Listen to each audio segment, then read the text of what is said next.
को 1 दशक यानी कि 10 साल पूरे हो गए हैं। प्रधानमंत्री नरेंद्र मोदी मौजूद हैं कार्यक्रम में, क्या कुछ कह रहे हैं सुने। नया बिजनेस और नया वेंचर केवल बड़े बड़े घरानों के बच्चे ही लेकर आते थे, क्योंकि उन्हें ही आसानी से फंडिंग मिलती थी, सपोर्ट मिलता था। मिडिल क्लास और गरीब के ज्यादातर बच्चे केवल नौकरी का सपना देख पाते थे, लेकिन स्टार्टअप इंडिया प्रोग्राम ने इस सोच को बदल दिया।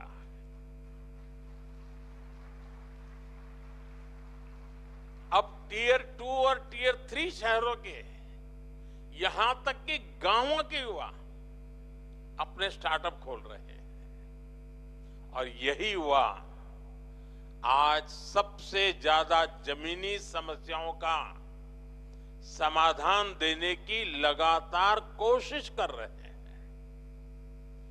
समाज और देश के लिए कुछ करने का ये जज्बा मेरे लिए इस भावना का, इस स्पिरिट का बहुत महत्व है। साथियों, इस बदलाव में एक बड़ी भूमिका देश की बेटियों की रही है।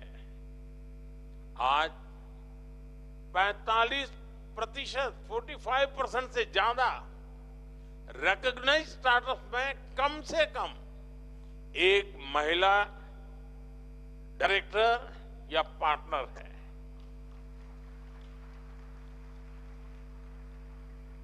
विमेन लेड स्टार्टअप फंडिंग के मामले में भारत दुनिया का दूसरा सबसे बड़ा इकोसिस्टम बन चुका है।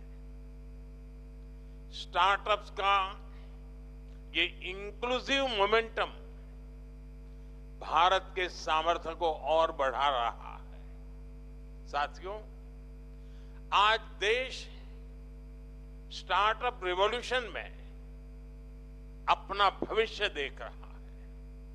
अगर मैं आपसे पूछूं कि स्टार्टअप इतने मायने क्यों रखते हैं, तो शायद आप सबके अलग अलग जवाब होंगे।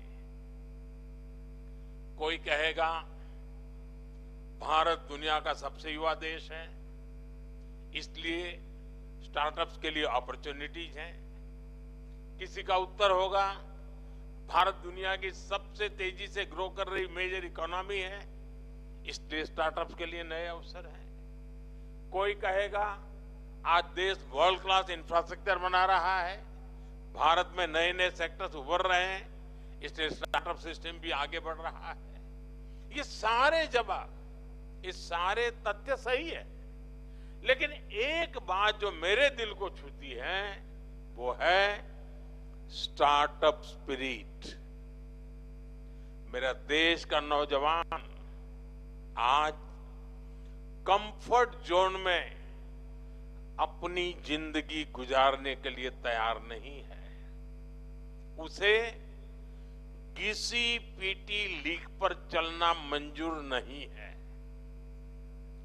वो अपने लिए नए रास्ते खुद बनाना चाहता है,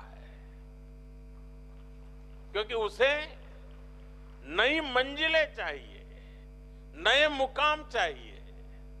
और साथियों, नई मंजिलें मिलती कैसे हैं? उसके लिए हमें परिश्रम की पराकाष्ठा करके दिखानी होती है।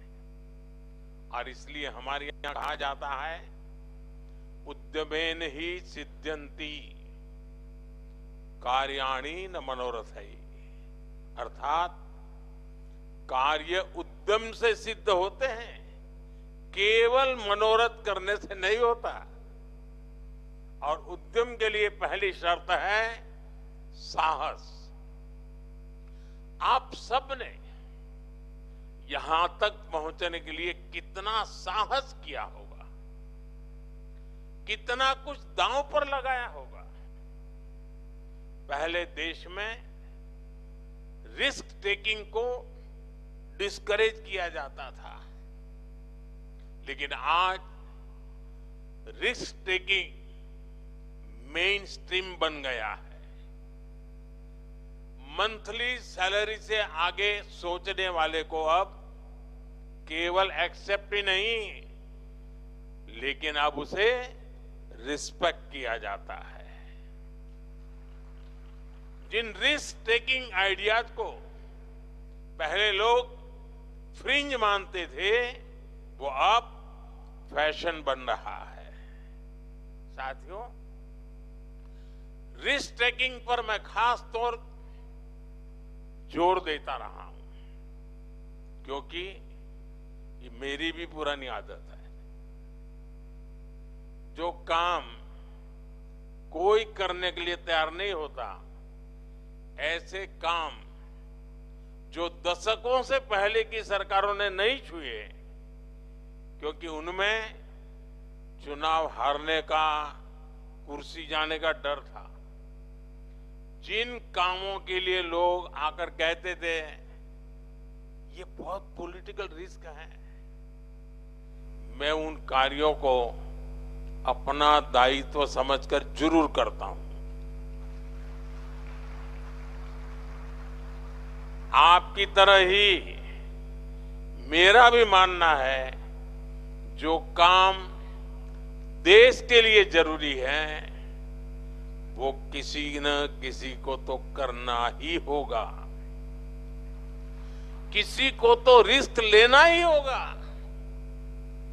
नुकसान होगा तो मेरा होगा,